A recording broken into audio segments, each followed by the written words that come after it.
Right. All right. I think we're here again tonight. Okay, so I know I said I was going to change the way I started. So tonight we're going to talk about isolation and exclusion uh, in if you're in workplace bullying, right? Which often happens because that's kind of the point when you think about it, is that the bully wants you to be excluded, and so they do everything in their power to exclude you. Because if you're isolated in the work environment where there's bullying, what happens is it becomes a we versus you or a me versus them kind of scenario. And when you're over here isolated, there's a tendency for the group dynamics to solidify around the bully, in which you might have colleagues who once were your friends become both start bullying you, start belittling you, start supporting the bully. And that's because that this we over here is promoting a false narrative about you. So the whole point, or at least one point of bullying, is to make you feel excluded and isolated. And it's very successful, right? Because when you feel isolated, when you're excluded in workplace bullying and you don't have anybody to talk to, their tactics of gaslighting and making you seem like you're the problem are often extremely successful. So, for example, one of the things that happens is, they gaslight, which the point of gaslighting is, in fact, to make you question whether or not what is happening is actually happening. So to get you to question your own credibility, in fact, right? To whether or not you're seeing or experiencing things the way you know you're experiencing them. I hope that makes sense. And so when you don't have anybody else in the workplace to confirm what is happening to you or to say to you, yes, that is exactly what happened, then it becomes even more problematic. It becomes an even um, more difficult for you to confirm with other people, to show you, to show yourself that the bullying you're experiencing is actually happening to you, right? And so the exclusion and the isolation is one to harm you, but it's really to separate you out from the group so that their gaslighting techniques, their lying and their manipulation have a greater influence on you. And also, this we mentality and you over there, it strengthens their ability to hurt and harm you. And when you're all by yourself in an organization, and 50 or 75 or 95% of the group is telling a different story than you are, there's a tendency for people in HR and leadership to believe the majority and not the person who's being victimized, right? Yeah, and that is you. Okay. And so, first off, I think one of the key strategies in workplace bullying is, again, to get a good idea of what's happening to you, because not all bullying is the same. So, how I was bullied is probably not the way you're being bullied, and how we're being bullied is not the same as somebody else. Okay, so it's different. And I know I sound like a broken record, but understanding the tactics like isolation and exclusion that your aggressor is using against you is really, really, really important. Okay. And as a result of that, so you have to have a good understanding. And yes, I'm going to say document, okay, because that's the best way for you to get down on paper, and really see what it is that is happening to you, and so that you can develop strategies to counter the bullying. Okay. So you're being excluded, you're isolated, You've done your documentation. You know these things are happening. So how do you counter that? Okay. First off, acknowledge that it's happening and give yourself a break and some self-compassion. That's the first thing I really recommend is, you don't have to go out and build a huge relationships and all of these things. Acknowledge that you're being excluded, okay? Come to terms with that because that's painful. It's hurtful, okay? And then say, you know what, maybe you're trying to exclude me, but there are things that I can control in the work environment where I can try to build relationships and fight back against that exclusion, right? So one of them, I've said this before, and make sure you're doing wellness at work, okay? So if you know they're trying to exclude you, try to go have lunch if it's possible in your workplace with people that you know and that are inclusive of you, okay? That's a strategy that you can use to fight isolation. And again, even if you don't have time to go have lunch with somebody that you know, or you know talk to somebody, or from a different department, whatever it is, listen to music, get a cup of coffee, do something every day, maybe even 2 or 3 times a day, that you can do, that's something that is specific to you, that you're taking care of yourself, okay? I think that wellness strategy, you should just be doing that anyway, whether you're being bullied or not, but it is particularly important if you are being bullied, to make sure that you're taking very, very good care of yourself, okay? And the other thing I think is this, is that, so you've acknowledged it, right? That's one. You know it's happening, you acknowledge that, and you're taking wellness strategies to do something or more than one thing every day that you enjoy, right?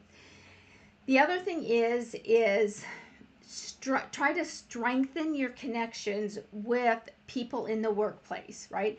Especially if you have a collaborative partner and you've identified someone in your workplace that's pretty trustworthy. Strengthen that relationship with them. If you feel like you're being excluded out of something, go have a conversation and talk to them. If you're being excluded, and I think that, excuse me, let me just back up for 1 second. So that collaborative partner can let you know when you're being excluded, okay? So for example, and if maybe they're going to a happy hour or they're going to a lunch meeting and they haven't told you about it, you have some options to address that. Okay, so let's say, for example, that your workplace didn't include you on a lunch meeting that you're supposed to be involved in, and you want to go because it's important that you go because there's information you need for your job or your clients or whatever it is. You have a couple of options. You could magically show up at that place where they're going to eat at the time they're going to be there, okay? One reason that's effective is because, you could just happen to bump into them and then ask them what they're there for, okay? And then if they say, oh, we're here for a meeting, just say, oh, I guess I'm here too. I'll go ahead and join you, right? It's going to be a shock to them that you show up at the same time that they are trying to exclude you, okay? The other thing you could do, again, you want to make sure that you're not outing your collaborative partner, but there are a lot of things that you could do to protect your collaborative partner. So you might go to your boss and say, I overheard some people in the workplace talking about our lunch meeting at such and such at noon. I'm just confirming that that's what's, I thought it was just down the hallway. I'm just confirming with you that it is in fact at, McDonald's at noon, right? And you don't have to name any names or anything like that. You can just say you magically overheard it. Okay. And that way you're not outing anybody, but you're pushing your way in to be included. Okay. And then if they say, oh, no, it's not, then again, that's just more evidence for you that when you go down and the meeting's not there, and I would take a photo of the empty meeting. Okay. And the other thing I would do is I would follow up with your supervisor in writing and just say, hey, Bob, I know I just saw this, but I just wanted to confirm that our department meeting or our team meeting is going to be down the hallway at such and such a time, right? So that you have then sent them an email. Hopefully they'll confirm back, yes, that's down the hallway. And then it's in writing when you go down there and show up and nobody is there, right? So there are a lot of different ways that you can um, include yourself when you know you're being excluded, okay? Um, and I think that's important, especially when you have to and need to be there for your job, okay? So strengthen those connections. And if you don't have a collaborative partner, what I would do is strengthen your relationship with the person who has the ear of the bully so that you can, you know, so that they are more likely to pipeline information to you when you're being excluded, and that's important. Okay. And again, I know one of the challenges around building relationships with people who are in workplace bullying is very, very problematic, but it's to your advantage to have relationships with people who have the ear of the aggressor and the bully and who see you as a human being. And because people generally, can I say this? You know, people, first off, people generally,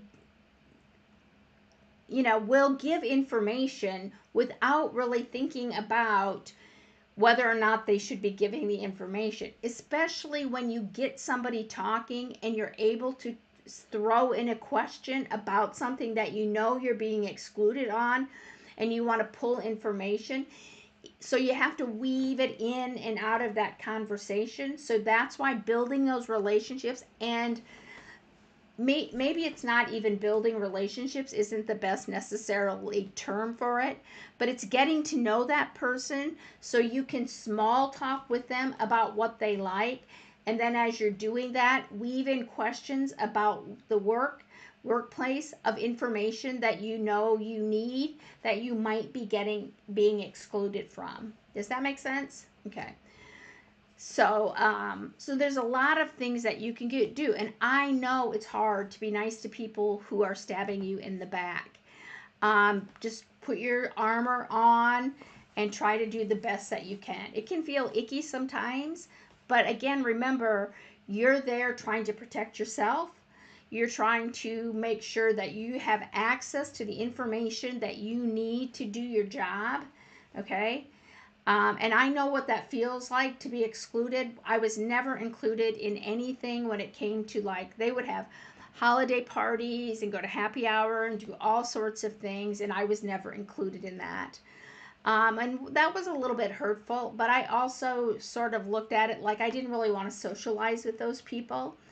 And we had enough um, I'm sure I was excluded. I'm sure I don't remember or know of all the things I was excluded from, and I think unfortunately that's just par for the course. But again, I didn't try to build relationships with people who were giving me information. Sometimes that information would just spill over and I would just find out accidentally.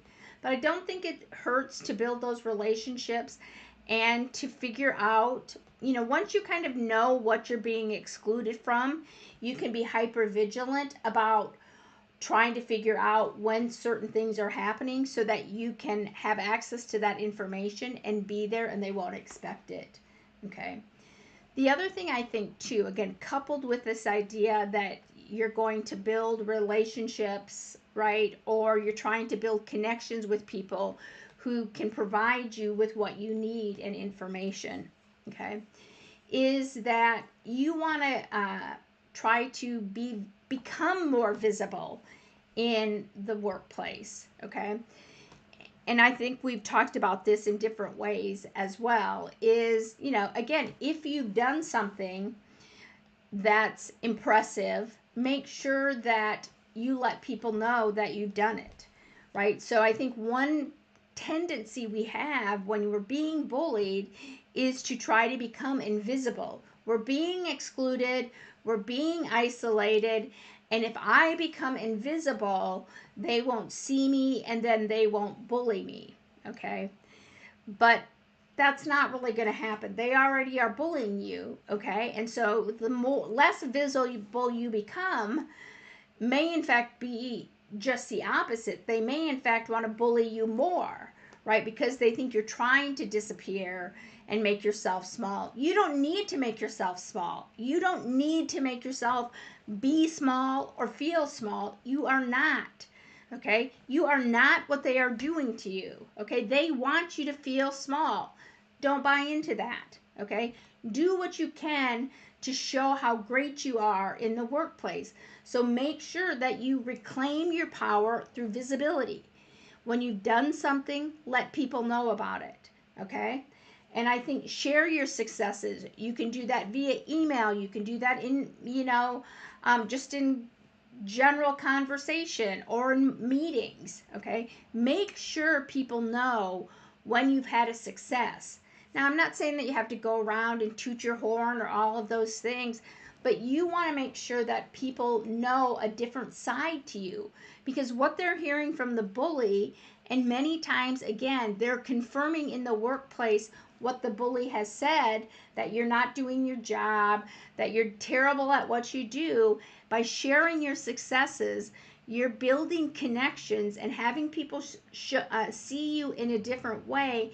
And at the same time, you are chipping away slowly at those false narratives and those manipulative lies that the bully is telling you, right? So oftentimes the strategies you use for one tactic that a bully uses often has advantages for other tactics that they use, right? Just like a bully uses multiple tactics in an incident, you can use strategies to defend yourself and to stand up for yourself that have multiple value, right?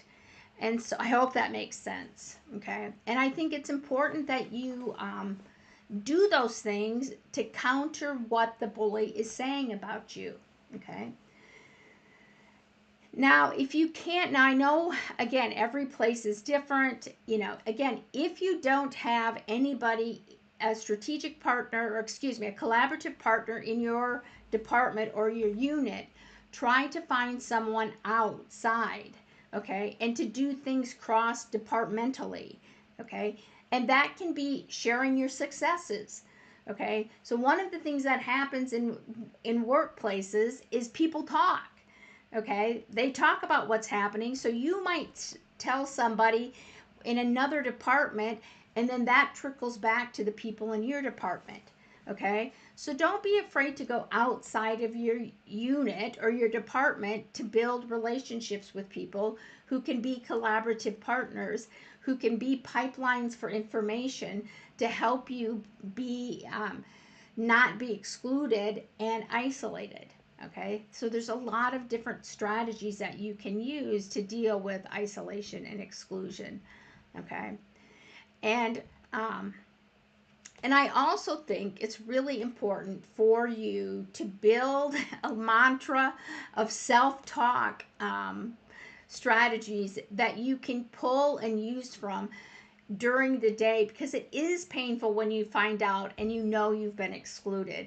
But if you have those self-talk things where you can immediately go into something like, okay, yes, I'm excluded from that, but I'm not responsible from that. That's on the bully's shoulders, and I am worthy and I am valuable and I am important. So that you can really go into those things to deflect that negativity of workplace bullying and workplace abuse, okay?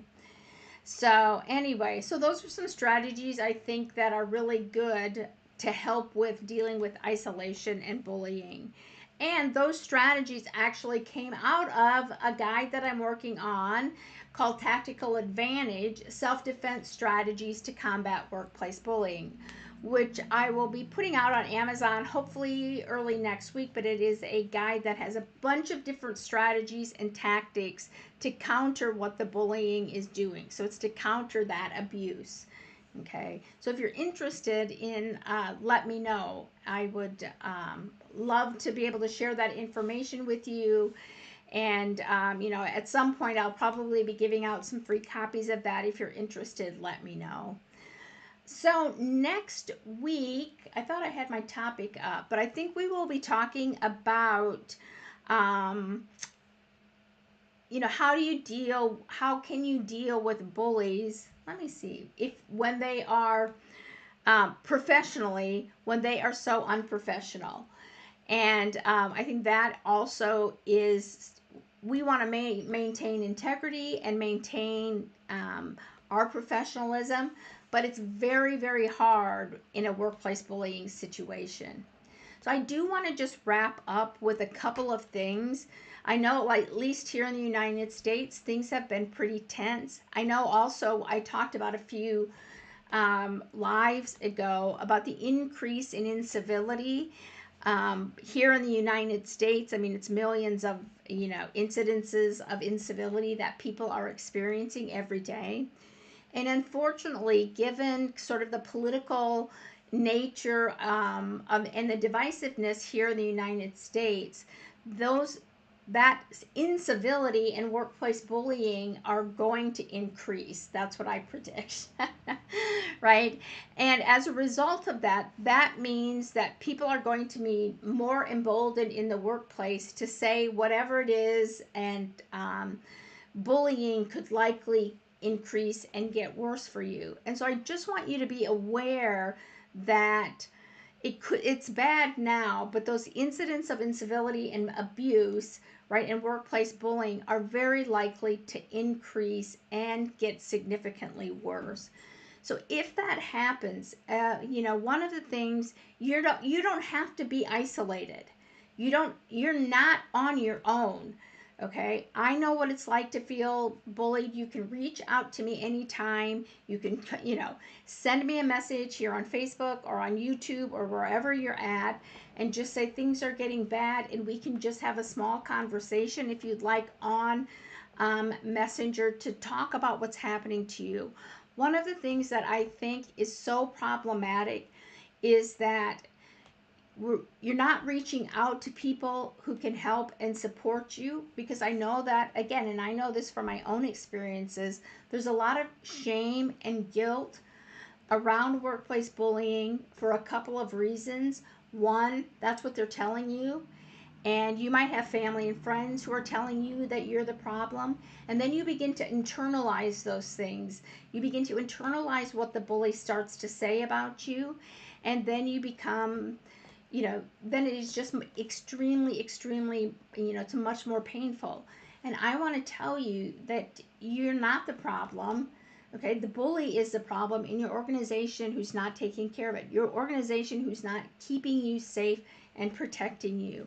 And so it's so important that you reach out and have a support network of people that you can talk to that believe you. Okay?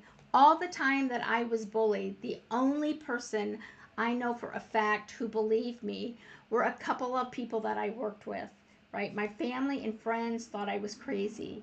Okay? Again, which is very painful, and again extends that isolation that you're experiencing at work. But I want you to know that I believe you. If there's anything I can do, don't hesitate to reach out. Go to stopbullyculture.com and look at the resources there on Stand Up Against Bullying. There are a lot of support networks, support out there to help. If you're interested, please send me a message, and you can join our Facebook group. It's small, but we really need you there, and it's a place where you can talk and share your feelings. So anyway, I hope you're doing well, and I will see you next Tuesday.